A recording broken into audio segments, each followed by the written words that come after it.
baby, baby. Don't let the beat up.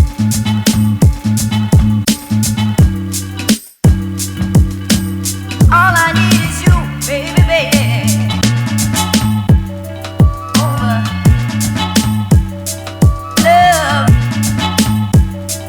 Over. All right, so let's get into this video. The long requested, long awaited comparison between the X-T2, the X-Pro2, and now I am adding the X100F. I guess I should start with, I have sold my X-T2. So now I only have this, the X100F, and the X-Pro2, and I am filming this on the Canon 1DX Mark II. I just recently sold all my Sony gear to switch to Canon for video, and I can kind of go into that here in a minute. I'd kind of like to talk about some of the things that I didn't really like on the X-T2 and the reason I kept the X-Pro2 over it. And let me just preface this with, I like all of the new Fuji cameras. They're all cool, they're all great, but the X-T2 just had a few things that I didn't like. It didn't mesh with me. It just didn't work, and I never could get used to the camera. What didn't I like about the X-T2? These are just a few of the things, and remember, it's an amazing camera, but some of the things that I didn't like were primarily the AF joystick location. So on the X-Pro2, it has the AF joystick, and I think the X-Pro2 was the first Fuji camera to actually get this, but when I hold the camera, let me see if I can get a little bit closer. So when I hold the camera, anyways, the joystick on the X-Pro2 just fits where my thumb goes. It's really natural. When my finger's on the shutter button, my thumb just goes to where that joystick is. And the problem with the X-T2 is the Q button is just above the joystick. So looking at this camera, and I think I can splice in some clips here. So it was real awkward to bring my thumb all the way down to use this joystick. It just wasn't natural when shooting. At least for me, I know people have different sizes of hands, but for me, it was very, very annoying. This was the worst thing about the camera to me, and I never could get used to it. So another thing, I've never used a rangefinder camera. Or I know the X-Pro2 isn't exactly a rangefinder camera, but it works in the same way with the viewfinder being on the left side. And since using the X-Pro2, I found that I really prefer this. So whenever I go to shoot, and more on this in a minute, whenever I go to shoot, my nose is not hitting the back of the camera. And one thing that really bothers me is when I get all these grease spots and all kinds of just oils and things like that on the back of the camera. And with the X-Pro2, I don't get that, because my nose is always to the side of the camera. And again, that's just a preference for me. I actually prefer now the viewfinder being on the left side rather than the center of the camera. So that's just my preference, nothing against the camera itself. Okay, a couple of things with the grip on the X-T2. Let me see, sit a little bit centered here again. So a couple annoyances with the grip on the X-T2. I've used the grip on like a 5D Mark II and a 5D Mark III when I had those cameras. And that's great. It adds a little bit more area to hold the camera, and it does the same concept, more battery power, more hand-holding capability on the X-T2. But one thing that the X-T2 had that I've never seen on another camera is when you add the grip, it adds this little flap on the side. It adds an extra area so that you can wrap your hands around so it's more comfortable. The top part of the grip was just a flap, like you could grab it and pull it away from the camera. It seemed cheesy and cheap, and every time when I'd hold my camera like this, my fingers would attach to that little flap area and it would always pull away. So what I ended up having to do is when it was on the camera, I just put a piece of gaff tape over it so that it couldn't pull away. Not a big deal, but just super annoying when you pay that much money for a camera and this little flap moves around off and on the camera. Oh yeah, so another thing with the grip, I think this is probably just a bug that'll end up getting fixed in software later on, but you could have the grip on and then turn the booster mode on so that the camera performs better. but then a lot of the times I didn't like the bulk of the grip, so I'd take it off, but it would still say that it was in boost mode just because I didn't turn it off before I took the grip off. It was just really weird. It didn't enhance anything or help anything, but it would still say on the screen that it was in boost mode. I just don't understand why it would do that. Another odd little thing, some people were choosing the X-T2 over the X-Pro2 because of the video capabilities with it being able to shoot 4K, but without the grip, you don't get a headphone jack, which seems very weird. I don't know why they would do that. There's plenty of room on the camera, so just add the headphone jack. One thing with the shutter button on the X-Pro2, it's very natural to me, especially with the added in little soft shutter button, whatever you want to call it. When I'm holding the camera, there's nothing obstructing my finger from hitting that shutter button. With the X-T2, this little exposure compensation dial is raised. It's not, let's see, it's not flush like what it is on the X-Pro2. Being flush is really nice because my finger can just go to that shutter button. With the X-T2, it's raised. It's almost double the height. So I almost always felt like I'm reaching over that, trying to extend my finger to press the shutter button. It was kind of awkward. And I'll say probably the last thing that I didn't like on the X-T2 was the card slot area. It was kind of odd to me that it wasn't built the same way that the X-Pro2 is, since they're so interrelated. But on the X-Pro2, so let's see, focus. So you can see all you do is just slide your finger and then the flap pops out for the cards.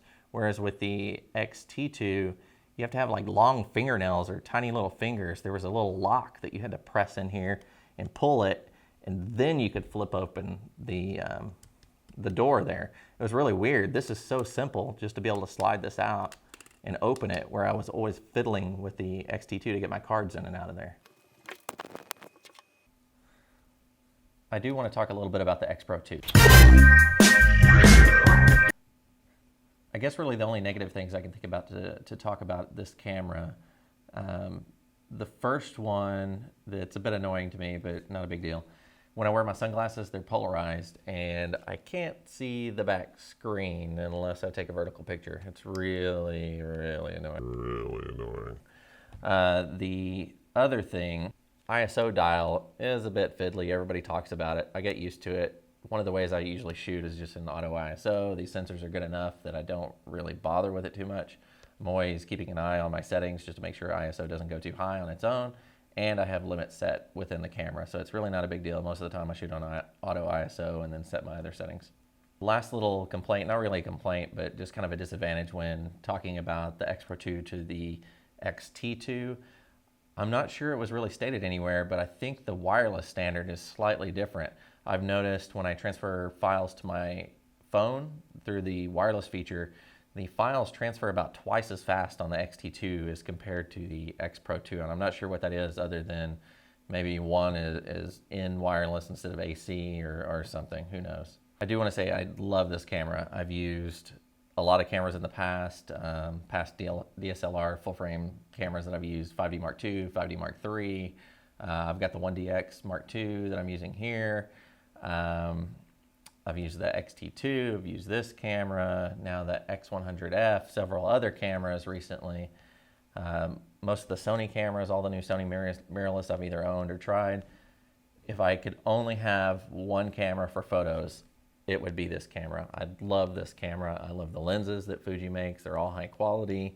The image quality difference, while you may have a slight advantage with a full frame sensor, it's not enough to me. I love the photos that are coming out of here. I love the color. Most of my photos are not super shallow depth of field, so it's not a big deal, the difference between the sensor and the depth of field differences. I wouldn't go with any other camera than this. My next favorite camera is probably going to be the X-Pro3 whenever it comes out. But this is my one go-to camera. If I could only have one, it would be this camera. Lastly, just a few notes on this camera. The Fuji X100F.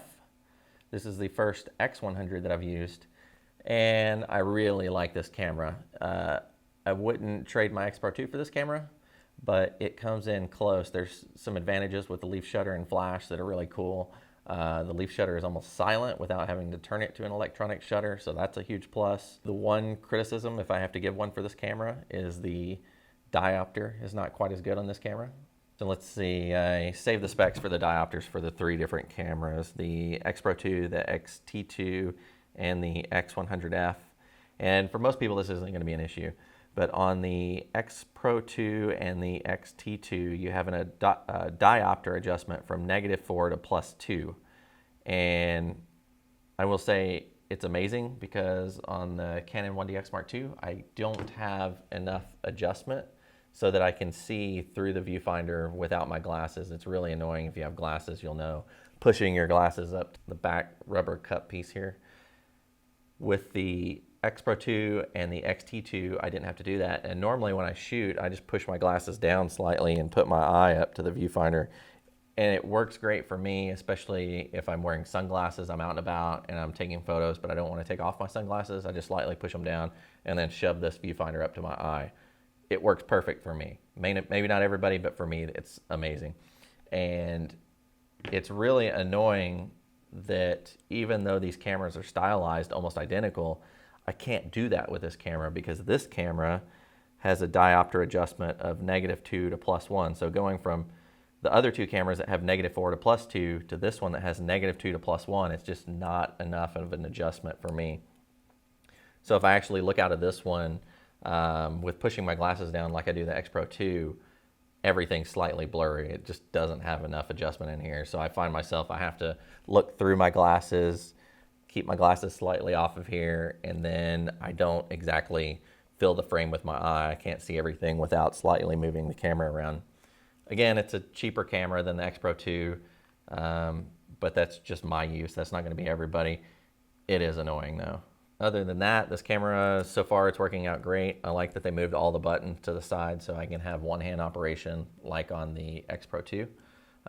Again, the reason that I didn't like the X-T2 and the focus joystick is higher like the X-Pro2, not lower like the X-T2. So huge bonus there for me as far as usability on this camera.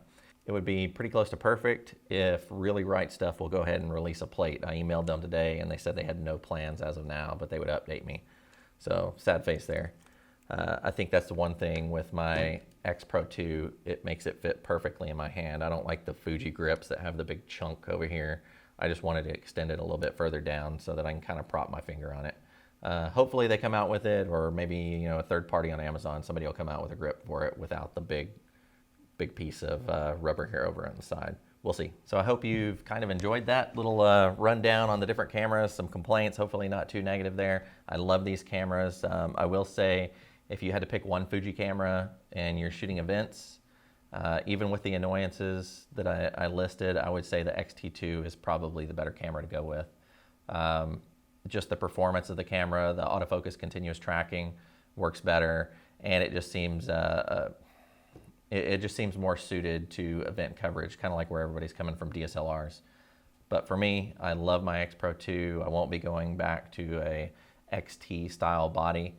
May pick up a second X-Pro2. I had one at one time, but we'll see how this X100F works as a second body, and then I'll just put the 56mm on here for shooting some events. Or if I need crazy autofocus tracking, then I'll go to the 1DX Mark II. So I'll have some more videos coming online. I have some more content to put up before too long. Hopefully this kind of gives you a rundown. I know I've had several people asking for this content for a while, debating whether to buy the X-Pro2 or the X-T2. If you have any additional questions, leave a comment or reach out to me directly. You can DM me on Instagram, send me a message on YouTube, whatever you like. Just get in touch and I'll answer your questions. Thanks.